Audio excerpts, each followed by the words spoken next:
한경환대학교 2011학년도 모의논술. 이때는 문제를 5개를 줬는데 사실 이제 3번하고 4번이 거의 같은 유형의 문제이기 때문에 하나 더 연습하려고 줬다고 생각을 하는데요. 그리고 지금 유형에서는 2번하고 3번이 통합돼서 나오기 때문에 여러분들 문제 풀 때, 그리고 또 100분으로 풀었기 때문에 실질적으로는 3문제, 실제로는 3문제. 우리가 연습할 때도 1번, 2번, 그리고 마지막 거. 또는 1번, 3번, 마지막 거. 이런 방식으로 연습을 일단은 해볼 수 있는데, 일단은 그래도 이제 문제 1번부터 한번 봅시다. 제시문 1에서 제시문 4를 읽고 문제 1과 2에 답하시오. 문제 2를 한번 봅시다. 제시문 1에서 제시문 4까지는 사회에서 문제 해결을 위하여 개인들이 맺는 관계. 자, 일단은 주제어는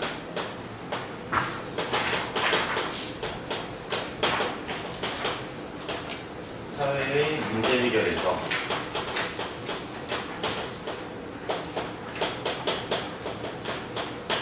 개인들이 맺는 관계. 이거에 관한 겁니다. 자, 이들을 상반된 두 입장으로 분류하고 각 입장을 요약하시오. 뭐 똑같지? 문제 유형으로 보면은 그래서 여기서 개인들이 어떤 관계를 맺는 게 좋은지, 사회 문제를 해결하는 데 있어서 개인들이 어떤 관계를 맺는 것이 좋은 건지 상반된 두 입장 A하고 이제 B로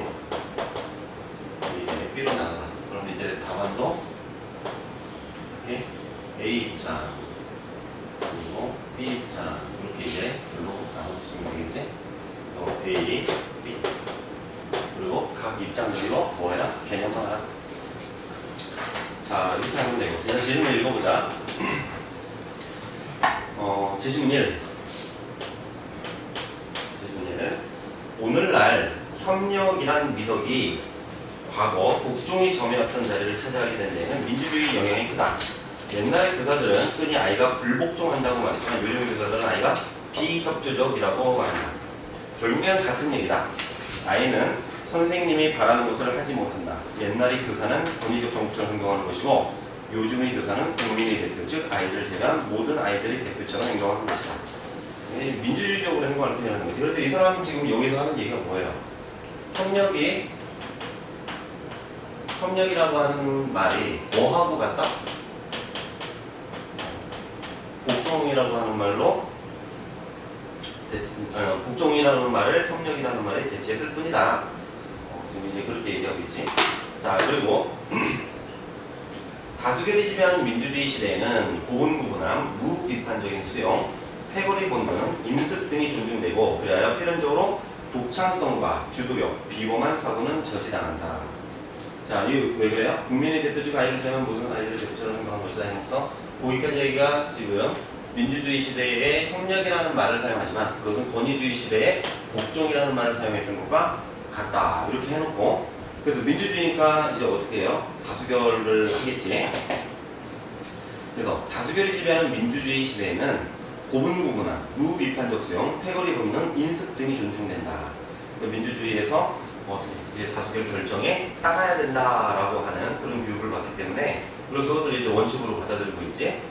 그러다 보니까 어떻다? 고분고분한, 그리고 비판하지 않고 수용하고 그리고 무리를 이루고 하는 것들 이런 것들이 존중되고 그래서 개인의 독창성과 주도력, 비범한 사고가 저지당한다. 협력을 복종으로 보기 때문에 이제 이것은 어떻게 된다? 개인의 독창성과 독창성만 써도 되겠네. 독창성이 억압이 된다. 주도력이나 이런 것들이 가치 있는 일을 이뤄낸 성인들이 협조적인 아이였던 경우는 드물다. 여기서 협조적인이라고 하는 거 협력이라는 것도 마찬가지인데 지금 깡패를 써서 쓰고 있죠. 그지? 우리가 일반적으로 쓰는 거하고 좀 다르게 사용하고 있어. 성인들이 협조적인 아이였던 경우는 드물다. 이거 협조에다 이렇게 하는 것은 사실 뭐야? 복종적인 아이였던 경우는 드물다. 지금 사실 이런 얘기죠. 그래서 대체로 그들은 고도를 즐겼다. 그러니까 무리를 짓지 않았다는 거죠. 야만적인 동시대인들이 주목을 벗어날 때 가장 큰 행복을 느꼈다. 예술가나 작가, 과학자로서 명성을 떨친 거의 모든 사람들이 어린 시절에는 학교 친구들의 조소와 경멸의 대상이었고 교사들도 패거리를 편드는 경우가 많다. 조그만 아이가 남다르게 보는 것이 아마도 그들에게 불쾌하게 느껴졌을 것이다. 자, 그래서 나만을 위해 살지 않고 공동체와의 관계 속에서 사는 것은 옳다. 그러나 공동체를 위해 산다는 것이 공동체가 하자는 대로 한다는 의미는 그렇게 아니다. 그러니까 지금 이 사람이 하는 얘기는 뭐예요? 공동체를 위해 산다는 것. 이것이 뭐야? 공동체가 하자는 대로 하는 것, 공동체에 복종하는 것. 이것과 같지 않다라고 얘기를 하는 거죠. 그치? 이 뒤에 말은 좀 사실 좀 말이 안 되는 것 같아요. 참 어거지로 만든 글 같죠? 당신이 불의한 극장에 있다고 해보자. 사람들이 악의 다툼하며 우르르 몰려나갈 것이다. 이때 이른바 협력보다 더 차원이 높은 이거 봐. 이 사람이 여기서 협력이라고 말한 것은 사실 뭘 가리키고 있는 거야? 악의 다툼에 함께 개인들이 가세하는 것을 협력이라고 보고 있지. 그치? 누가 막 그 출구를 향해서 뛰기 시작합니다. 그러면은 다른 사람들도 막 뛰죠. 그걸 보면 나도 어떻게 하는 거야? 뛰는 거야. 그것을 협력이라고 해. 우리는 사실 우리 일반적으로 협력이라는 말 쓸 때 그렇게 사용하지 않지. 그때 협력하는 건 뭐예요? 자기 차례를 기다리면서 질서 있게 하나씩 하나씩 나가는 걸 기다리는 거지. 여기 되게 어거지로 맞는 거야.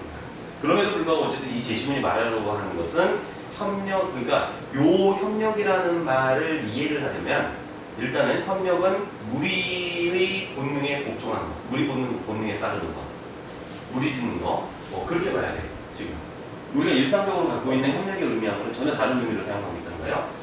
복종이고 다른 말로 하면은 동조하는 거예요. 동조. 집단이 하는 걸 따라하는 거지. 그지? 자, 그래서 우르르 몰려나갈 것이다. 이때 이른바 협력보다 더 차원이 높은 도덕성을 배우지 못한 사람은 그 악의 다툼에 가세할 것이다. 여기서 차원이 높은 도덕성이라는 건 뭡니까? 이렇게 협력에 동조하거나 복종하지 않고 어떻게 그 무리를 개인의 독립성을 기반으로 해서 어떻게 한다? 그런 복종이나 동조나 이런 것을 비판하는 거지. 비판하는 거야. 무리에 반대할 수 있게 만들어주는 여기 나오잖아. 내적인 힘을 갖지 못하게 됩니다. 자, 그래서 여기서는 이렇게 보면 되죠. 여기서 중요한 건 여러분이 이 제시문 뒷부분을 이해할 때, 선생님들이 뒷부분을 이해할 때 시간이 많이 걸렸어, 처음에. 이게 뭔 소리지? 왜? 우리가 일반적으로 갖고 있는 협력이라고 하는 단어의 의미하고는 전혀 다르게 사용하고 있기 때문에. 근데 어쨌든, 그래서 제시문을, 이제 제시문의 입장에서 이해를 해준다면, 이런 뜻이 아니에요. 요거. 협력은 복종 또는 동조하고 같은 의미야. 그러다 보니까 개인의 독창성을 억압하게 된다는 거죠. 독창성을 억압해. 우리 이제 개인의, 그러니까 도덕성이라고 했을 때는 개인의 비판 능력도 어떻게 하는 겁니까? 비판 능력도 이것도 억압을 하게 되는 거야. 그래서 이거 좋다 안 좋다 이렇게 협력과 복종하는 거 무비판적인 개인을 만들기 때문에 이것은 좋지 않다. 이렇게 되는 거지. 이해되니? 자, 일단 제시문 일은 이렇게 여기까지 이해를 하고 다른 제시문들 관계를 통해서 한번 이해를 해야죠. 자, 2번. 아래는 교사였던 한 시인이 핀란드에 가서 직접 그 나라의 학교교육 현장을 살펴보고 돌아와 감회를 적은 시의 일부이다. 자, 봅시다. 아는 걸 다시 배우는 게 아니라 모르는 걸 배우는 게 공부이며 열의와 속도는 아이마다 다르므로 배워야 할 목표도 책상마다 다르고 곧 아이마다 다르고 아이들 속도가 생각보다 빠르거나 늦으면 학습 목표를 개인별로 다시 정하는 나라. 자, 일단 여기서 다루고 있는 상황은 뭡니까? 이 시에서 다루는 것은 핀란드의 교육을 다루죠. 근데 이 교육은 어떤 교육이야? 뭐가 나오겠지? 그런데 여기서는 아이들의 일단은 차이를 인정합니다.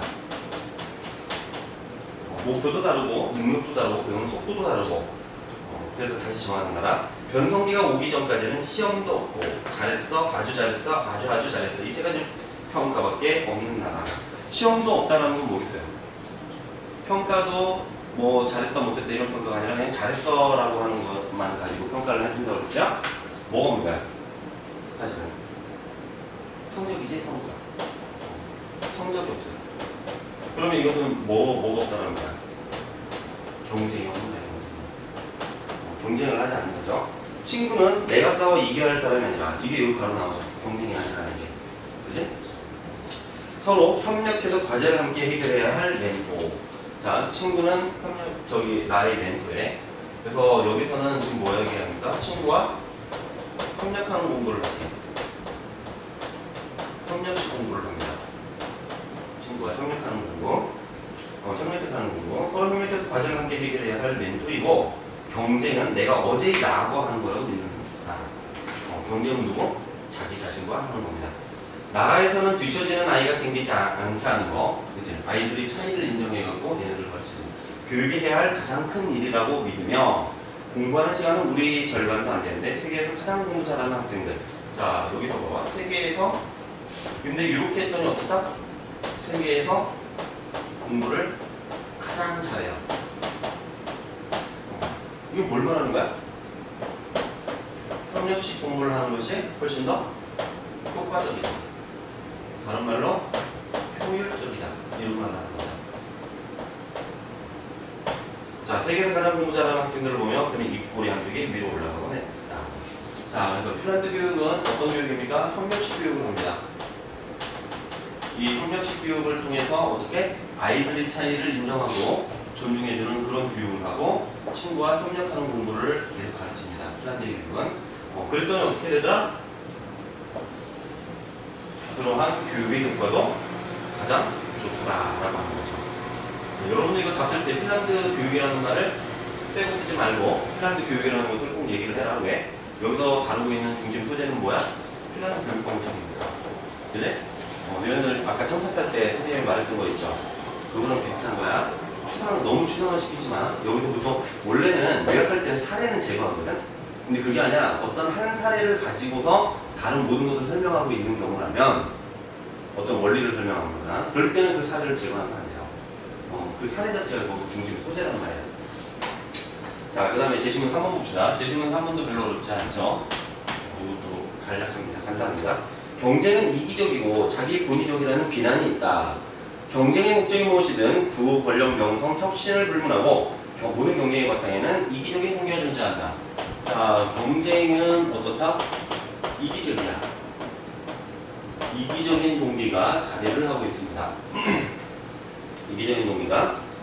자, 그런데 시장 경쟁의 다른 측면에 향해져야 할 비난도 경쟁 동기에 대한 비난과 혼동되는 경우가 많다. 이거 이기적이라는 거. 자, 그러나 사회 관계 속에서 이기심을 충족하려면 예사롭지 않은 노력이 필요하다. 해겔은 그 과정을 도야의 과정이라고 했다. The process of education, the process of building. 뭐 이렇게 말을 할 수 있지. 근데 경쟁은 어떻게 한다? 사회관계 속에서 이 이기심을 충족시키려면 예사롭지 않은 노력이 필요하대. 노력을 유발한대요. 노력을. 자, 그래서 경쟁은 개인에 있어서는 자발성, 자율, 자기 실현과 발전을 위한 노력의 발로이며, 어떻다? 경쟁이라고 하는 것이 개인적 차원에서 보면은 어떻다? 자아 실현을 위한 노력이야.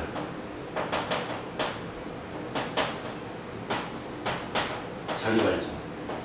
자아 실현이라는 건 뭡니까? 자기가 추구하는 가치를 이루어 나가는 거지. 그래서 이제 성취해내는 거란 말이야. 그걸 위해서 어떻게 한다? 노력을 하게 됩니다. 자, 그리고 사회로서는 활력이 원천이고 합리적인 조직의 기초이다. 자, 사회에서도 이 경쟁은 어떻게 됩니까? 활력과 효율성의 원천이다. 지금 이런 거죠. 그러니까 개인을 발전시키는 원동력이 되기도 하고, 그리고 사회를 활력 있게 돌아가게 만드는 원동력이 되기도 하고. 자, 합리적 조직의 기초다. 경쟁은 자의심이라고 하는 인간 본성. 자의심은 자기를 사랑하는 거죠. 인간 본성에 불을 붙여 자기 이익을 추구하는 원동력이 된다. 경쟁은 또 자유의지와 결합해 사회의 활력과 효율을 보장하고 인생상태와 방종을 억제하고 진보와 혁신을 구축시킨다. 활력과 효율성의 원천, 그래서 어떻게 진보하고 혁신을 가능하게 한다. 경쟁은 흔히 목적론적으로 이해되어 목적을 달성하기 위한 단순한 조건으로 되는 경우가 많다. 그러나 경쟁을 작동시키는 것은 그렇게 간단하지 않다. 경쟁의 바탕인 지취, 향상, 근면, 사려 등 자의심의 덕목은 본질적으로 선이다. 그러니까 이게 여기서 이기적인 건 자의심, 자기를 사랑하는 거. 경쟁은 어떻다라는 거야? 지금 뭐라고 얘기하고 있어요? 선이라고 얘기하고 있죠? 좋다라는 얘기예요, 경쟁은. 자, 경쟁의 자유를 기초로 해서 이들 동목을 얼마나 배양하고 육성하는가가 윤리적인 측면에서 핵심적인 문제다. 이를 경쟁의 미덕으로 본다. 경쟁은 어떻다? 미덕을 갖는다. 이 얘기지. 자, 뭐 별로 어렵지 않죠? 그지? 이 제시문은 쉬워요. 이게 제시문 1번이 읽기가 좀 까다롭지. 제시문 4. 자연 선택을 경쟁을 통한 성공과 동일한 것으로 여기는 것은 문화적 편견에 가깝다. 우리가 자연 선택이라는 건 뭡니까? 적자생존. 그거 얘기할 때는 경쟁에서 이기는 걸로 얘기를 하죠. 근데 그렇게 얘기하는 것은 뭐다? 경쟁을 통한 성공이다. 이렇게 보는 거 문화적 편견에 가깝다. 성공을 더 많은 자손을 남기는 것으로 정의한다면 그 목표는 오히려 상호 구조와 공생을 포함하는 다양한 전략을 통해 달성될 수 있으며 이것을 우리는 협력이라고 본다. 자, 지금 4에서는 뭐 얘기합니까? 자연 선택, 적자 생존이라고 하는 자연 선택의 원리, 최적자 생존. 이것이 나왔을 때 이제 기본적으로 경쟁의 원리를 얘기했단 말이야. 그런데 이것은 뭐? 경쟁이 아니야, 경쟁이. 경쟁이 아니야. 그럼 뭐냐? 오히려 이게 아니라 협력을 통해서 이렇게 자연 선택에 훨씬 더 도움이 돼. 협력을 통해서. 자, 그래서 더 많은 자손을 남기는 것으로 정의한다면 성공을 자연 선택을 통한 성공이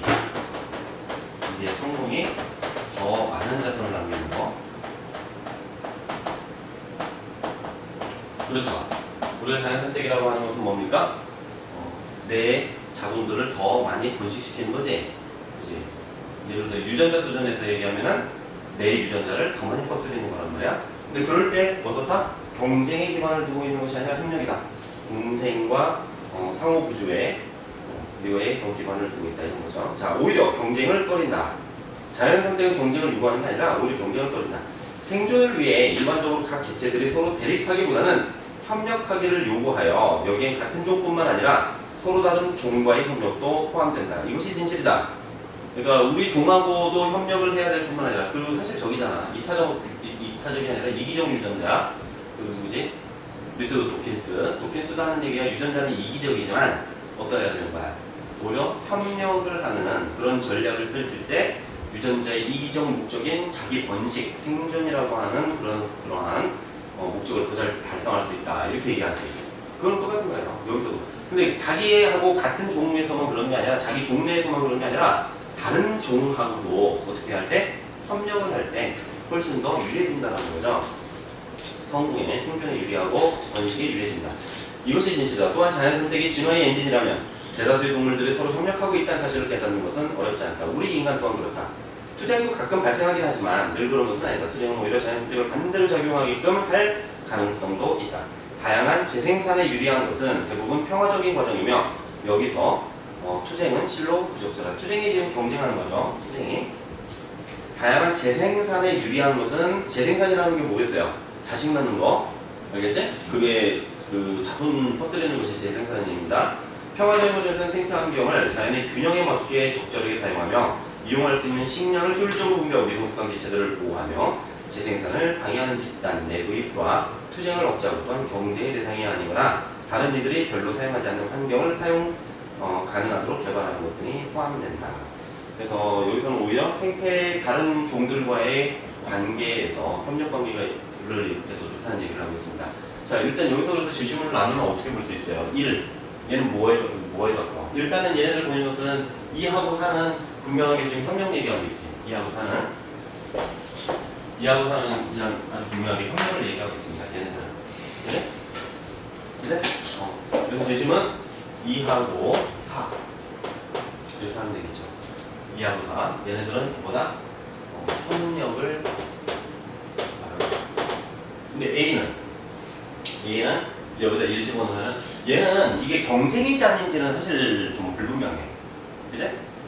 정확하게 경쟁해라 이런 얘기를 하고 있지는 않아요. 근데 얘가 하고 있는 말은 뭐예요? 협력에 대해서 협력은 지금 어떻다? 부정적이라고 보고 있지. 그래서 이 협력에 대해서 어떤 태도예요? 얘는 그래서 이제 비판적인 태도를 보고 있는 거야. 협력을 우리가 집단에 협력하는 거 그거 사실은 독려하는 거고 복종하는 것이다. 그거 하지 말아라. 그랬을 때 사실 얘가 협력으로 옮길 수는 없겠지. 그러면은 얘 이쪽으로 몰아넣는 게 다 3에. 그지? 그래서 여기서는 1하고 3을 하나로 묶어서 서술하는 게 낫겠죠. 근데 이제 한번 생각을 해보면은 여기에서도 봐봐. 개인의 자아 실현이라고 그러죠. 경쟁은 기본적으로 개인주의에 입각돼 있어. 그래갖고 여기에서 개인이 집단에 동조하지 않고 자신의 관점에서 집단을 비판할 수 있고 하는 것. 그래서 아까 여기서도 뭐가 있어요? 자신의 독창성. 경쟁을 한다라고 하는 것은 자신의 능력을 가지고 한 개인이 다른 개인과 이제 싸우는 것이니까 누가 이기는지 겨루는 거잖아. 그래서 이제 독창성의 대결이라고 할 수 있죠. 그런 의미에서 굳이 말하자면 경쟁으로 묶어서 얘기할 수 있겠다라고 하는 거죠. 이 제시문은 일단 선생님 볼 때는 그렇게 좋은 제시문은 아닌 것 같아요. 좀 뚜렷하게 구별되는 그런 제시문을 준비했는데, 그래서 성균관대학교 1번을 풀 때 어떻게 한다? 여기에서 이렇게 해서 일산 분류해서 쓰기는 하지만 처음에 여기다 뭘 써준다? 사회 문제 해결에서 개인들이 맺는 관계를 사회 문제 해결을 위한 개인들이 맺는 관계로 제시문 1과 3은 경쟁을, 제시문 2와 3은 협력을 중요하게 제시하고 있다. 이렇게 하고 들어가는 거죠. 그렇게 해놓고 그러고서 이제 제시문 1 같은 경우는 협력에 대한 비판 내용을 쓰면 되겠지. 협력을 비판하면 개인의 독창성 발현을 중요하게 생각합니다. 근데 중요한 것은 뭐냐면 여기서 협력을 복종으로 보고 있다는 거. 그래서 안 좋다라고 말을 해야 돼. 두 번째 제시문, 그리고 다음에 세 번째 제시문에서는 여기에서는 이제 경쟁은 미덕이다. 경쟁은 좋다는 얘기지. 경쟁이 좋은 이유가 뭐냐면은 개인과 사회에 도움이 되기 때문에. 좀 더 구체적으로 얘기하면 개인은 자아 실현을 이룰 수 있는 노력을 하게 되고, 사회는 어떻게? 개인의 이런 이기심을 바탕으로 해서 경쟁을 하게 되면은 활력과 효율성이 높아지는 거지. 그래서 이렇게 정리가 되면 되고, 두 번째는 여기에서 얘기할 때는 핀란드 이 교육을 꼭 얘기하라고 그랬죠. 협력과 반면 사회문제 해결을 위한 협력을 제시하는 제시문 2는 핀란드의 협력식 교육의 장점을 제시한다. 여기서는 뭡니까? 각 개인들을 존중해 주는 거예요. 그리고 협력을 통해서 협력을 통해서 오히려 아이들의 실력을 이끌어 올리면서 더욱더 효율적인 결과를 내고 있다. 이렇게 정리가 되겠죠. 제시문 4에서도 자연선택이라고 하는 것이 기존의 경쟁을 바탕으로 한 성공으로 이해가 됐지만 사실은 협력을 바탕으로 한 성공으로 이해를 하는 것이 바람직하다. 오히려 어떻게? 개체들은 자기 종이나 아니면 다른 종과의 협력, 공생관계 아니면 상호구조를 통해서 생존 능력을 더 증대시킬 수 있기 때문이다. 이런 의제로 조정해야 되겠지. 이해돼? 그래서 제시문만, 여러분이 제시문만 좀 정확하게 읽어내면은 요 답을 쓰는 것이 그렇게 어렵지는 않아요. 문제는 오늘 같은 경우는 1번이 좀 읽기가 상당히 이상한 글이었어요. 우리가 일반적으로 생각하고 있는 평형하고 너무 어긋나게, 상식이 어긋나게 글이 나와서 그렇지.